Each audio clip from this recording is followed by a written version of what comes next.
Cyclone Gabrielle's impact on the North Island's east coast infrastructure. Bridges washed out, communities still cut off almost 2 weeks after the big one hit. Now the government, the army and private contractors are turning to a temporary fix, a wartime solution known as the Bailey Bridge, invented by this guy.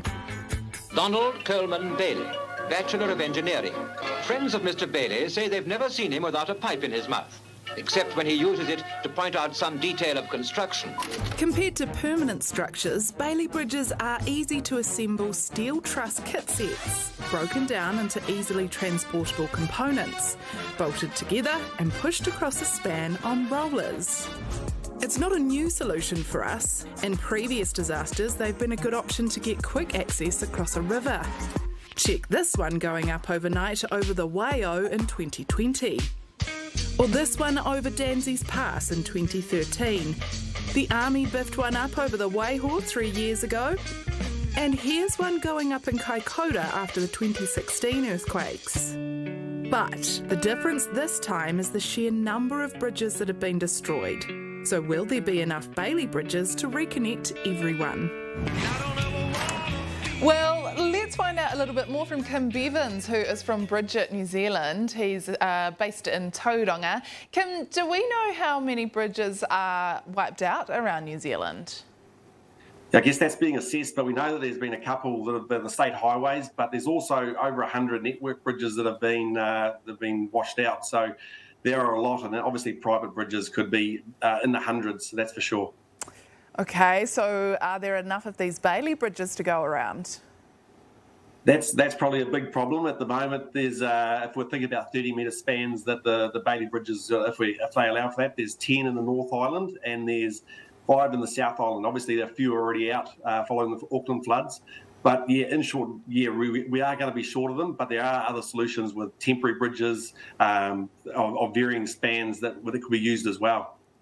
It's a pretty amazing invention, but how strong is it? Like, can these bridges support trucks and big vehicles?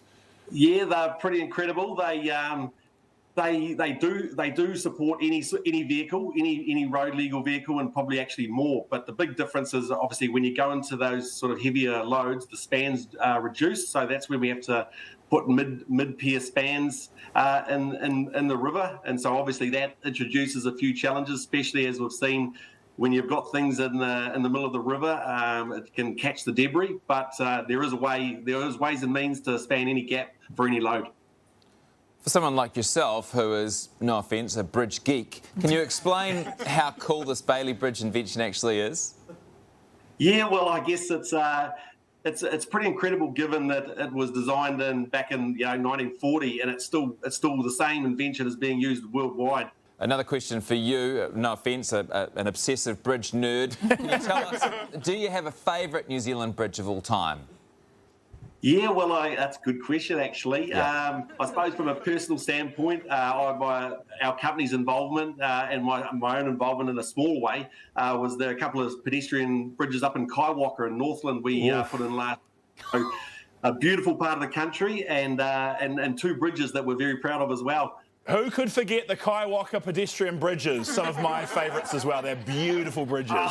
Well, what can we say, eh? Just beautiful colour, they fit into the surroundings. But also, if people are going to get on the road and head down to the Hawke's Bay in due course, head out to Mohaka and look at the Mohaka Viaduct. That's a 300-metre bridge that's 100 metres in the air. That's certainly a pretty impressive piece of engineering. You might be overestimating bridge tourism there, Kim, but I'll be going. Thanks so much for your time tonight. Oh, people will be converted once they've been there. Hey, Kim, good on you. Nice to talk to you. Thanks very much, guys. Have a good weekend. Good chat. Yeah. Good chat. You got a favourite bridge guy? Yeah, it's got to be Bridge Street in Nelson because the street is named after the bridge. Yeah. That's pretty good. I can go one better. In Hamilton, there's Bridge Street. And you know what they call the bridge on Bridge Street? They call it the Bridge Street Bridge. That's